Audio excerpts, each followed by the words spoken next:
ಅತ್ಯಂತ ಭಯಂಕರ ಕಾಯಿಲೆ. ಅಂದ್ರೆ ಈ ಕಾಯಿಲೆ ಬಂದ್ರೆ ಉಳಿಯೋದಿಲ್ಲ ಅನ್ನೋ ಒಂದು ಕಾಯಿಲೆಯ ಹೆಸರು ಹೈಡ್ರೋಫೋಬಿಯಾ. ಹೈಡ್ರೋ ಅಂದ್ರೆ ನೀರು, ಫೋಬಿಯಾ ಅಂದ್ರೆ ಭಯ. ಏನ್ ಡಾಕ್ಟ್ರೇ ಇದು ಅಂದ್ರೆ, ಹುಚ್ಚು ನಾಯಿ ಕಚ್ಚಿ ಹುಚ್ಚು ರೇಗಿದರೆ ಆ ಮನುಷ್ಯ ನೀರನ್ನ ತೋರಿಸಿದ್ರೆ ಅವನಿಗೆ ಸ್ಪ್ಯಾಸಮ್ ಆಗುತ್ತೆ. ಅವನ ಮುಂದೆ ನೀರನ್ನ ಹಿಂಗಂದ್ರೆ ಹಿಂಗಂತಾನೆ, ಅವನ್ ನೀರು ಕುಡಿಲಿಕ್ಕೆ ಆಗದಿರ ಸತ್ತೋಗ್ತಾನೆ. ಇದುವರೆಗೂ ಪ್ರಪಂಚದಲ್ಲಿ ಹುಚ್ಚು ನಾಯಿ ಕಡಿದು ಅಥವಾ ನಾಯಿ ಕಡಿದು ಅವನಿಗೆ ಹುಚ್ಚು ರೇಗಿ ಅಂತ ಪೇಷಂಟ್ನ ನೀವು ಐಸೋಲೇಷನ್ ಹಾಸ್ಪಿಟಲ್ ಅಲ್ಲಿ ನೋಡ್ಬೋದು. ಈ ಪೇಷಂಟ್ಗಳಿಗೆ ನೀರಂದ್ರೆ ಆಗಲ್ಲ. ಅದಕ್ಕೆ ಹೈಡ್ರೋ ಅಂದ್ರೆ ನೀರು, ಫೋಬಿಯಾ ಅಂದ್ರೆ ಭಯ.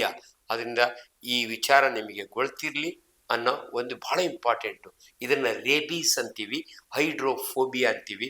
ಅದರಿಂದ ದಯವಿಟ್ಟು ಇದು ಹುಚ್ಚು ನಾಯಿ ಕಡಿದ್ರೆ ಅಷ್ಟೇ ಅಲ್ಲ, ಯಾವ ನಾಯಿ ಕಡಿದ್ರೂ ಕೂಡ ಮನುಷ್ಯನಿಗೆ ಬರೋ ಪಾಸಿಬಿಲಿಟಿ ಇರುತ್ತೆ.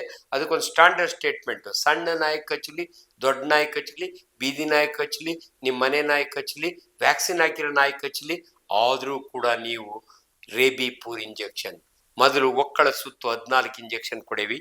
ಈಗ ಜಪಾನ್ ಎಂಬ್ರಿಯೋ ಇಂಜೆಕ್ಷನ್ ಕೊಡ್ತೀವಿ, 5 ಇಂಜೆಕ್ಷನ್. ನಿಮ್ಮೂರಿನಲ್ಲಿದ್ದಾಗ ನಾಯಿ ಕಚ್ಚಿದರೆ ಅವತ್ತೇ ಇಂಜೆಕ್ಷನ್ ಹಾಕ್ಸ್ಬೇಕು ಅಂತ ರೂಲ್ಸ್ ಇಲ್ಲ. ಕಚ್ಚಿದ ಜಾಗವನ್ನು 15 ನಿಮಿಷ ಲೈಫ್ ಬಾಯ್ ಸೋಪು ಯಾವ್ದಾದ್ರು ಸೋಪ್ ಹಾಕಿ ಚೆನ್ನಾಗಿ ತೊಳೀರಿ.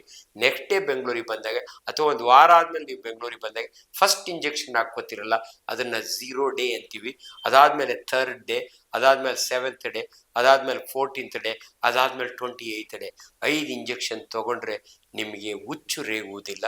ಒಂದು ಸಾರಿ ಹುಚ್ಚು ರೇಗಿದರೆ ಇದುವರೆಗೂ ಇಡೀ ಪ್ರಪಂಚದಲ್ಲಿ ಯಾರು ಉಳಿದಿರುವ ಎಕ್ಸಾಂಪಲ್ ಇಲ್ಲ. ನನಗೆ ಬಹಳ ಸಾರಿ ಹೇಳ್ತೀನಿ, ಅದಾನಿ ಅವರ ಬ್ರದರ್ ಇಲ್ಲ, ಅವನು ಅಮೆರಿಕಾಗೆ ಹೋಗಿ ಸತ್ತು ಹೋಗ್ತಾನೆ, ಹುಚ್ಚು ನಾಯಿ ಕಚ್ಚಿರುತ್ತೆ. ಅದರಿಂದ ಇದೊಂದು ಎಚ್ಚರಿಕೆಯ ಗಂಟೆ. ದಯವಿಟ್ಟು ನಾಯಿ ಕಚ್ಚಿದರೆ ನೀವು ಟ್ರೀಟ್ಮೆಂಟ್ ತಗೊಳ್ಳಿ.